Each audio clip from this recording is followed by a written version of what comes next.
Once you've got the keys, you can turn on the engine so they fire up, turn them on, they start. Joystick is active in neutral. Actually, I'll fire it up right now. So 1, I always start 1, and then the other, and if we go back to the vessel view, it doesn't really like that right now. There we go, so we see the different RPMs. When you're in neutral, the joystick is active, and that's green. If I just touch it forward, the green will go off and you'll see an orange light at the front because I'm going forward. And if I go sideways, of course I'm tied to the dock, so I'm doing it very gently. You'll see the light come off to the side. If I want to hold position, I can hit skyhook. It is not for use at the dock, but that holds your GPS and heading position. It is not for docking. It is if you are waiting for the fuel dock or a bridge, or you're dropping crab traps or prawn traps or bottom fishing. It will hold your position, but it is only good for about plus or minus 5 feet. Then if we're in gear, I'm going to quickly put this into gear and put it back into neutral for this video. If I go into gear, this green ring will turn off. And now we're driving forward. Oh, I'm okay at the dock here. And then I can engage my auto heading. So now we are on autopilot and we're just going the same direction. And on the top here, if you can read it in this video, it says heading. So if I rotate, that is a 10-degree turn to the left, and if I side shift is a 1-degree turn. And if I do a bunch of 10-degree turns and show you the engines are turned. And I'll turn back the other way, and the engines will turn back the other way. Of course, it doesn't work very well at the dock.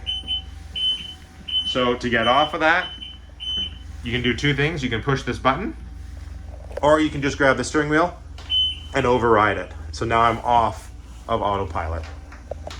If I have a route plotted through my chart plotters on here, a zigzag route, I could push this button and it will follow that route as you go around corners.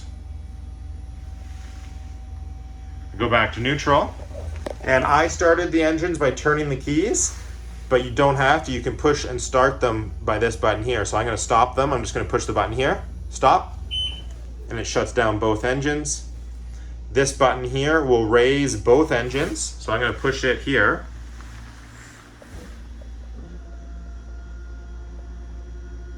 And the engines come up, and I'm going to stop there because there are also 2 buttons on the front. So this one just does the port engine. And then if I switch hands, I can do the starboard engine.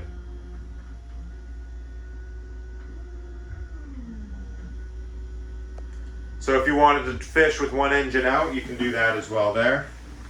Active trim is set for 1 through 5. So 1 is your roughest day, 5 is your calmest day. Honestly, most people just set it to 3 and don't worry about it. Oh, it has to be running. You can turn it on and off here.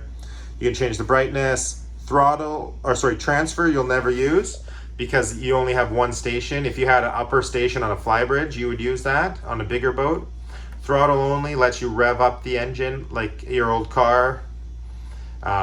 Really, you don't need to do that very much anymore. And 1 lever is nice. If you have a long run, you can just take this throttle and it doesn't do anything. And then in 1 lever mode, this throttle controls both engines.